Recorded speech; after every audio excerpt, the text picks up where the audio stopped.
مظہر العلوم میں سالانہ تقریب تقسیم انعامات منعقد ہوئی، جس میں طلباء اور اساتذہ کی کثیر تعداد نے شرکت کی۔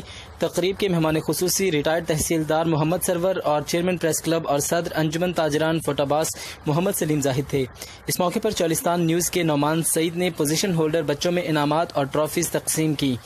اس موقع پر اسکول کے ہیڈ ماسٹر محمد افضل نے کہا کہ وائٹل گروپ کے ڈائریکٹر ایگریکلچرل مسعود طاہر بوٹا کے خصوصی تعاون کی وجہ سے ہمارے اسکول کی تعداد اب ڈبل ہو گئی ہے، ہم ان کے مشکور ہیں۔ مجھے بڑی خوشی ہوئی ہے کہ بہت سے بچوں نے محنت کر کے اچھے نمبر حاصل کیے، جس کی بنا پر انہیں انعامات سے نوازا گیا۔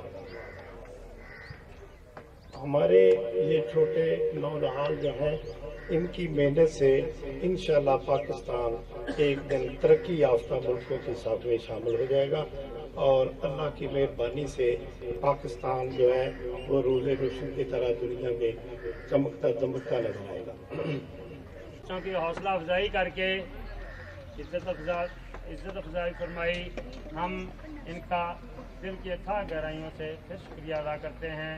اللہ تبارک تعالیٰ ان کو اپنے حفظ و امان میں رکھے، اللہ پاک ان کے اہل خانہ پر خصوصی رحمت فرمائے۔ پاکستان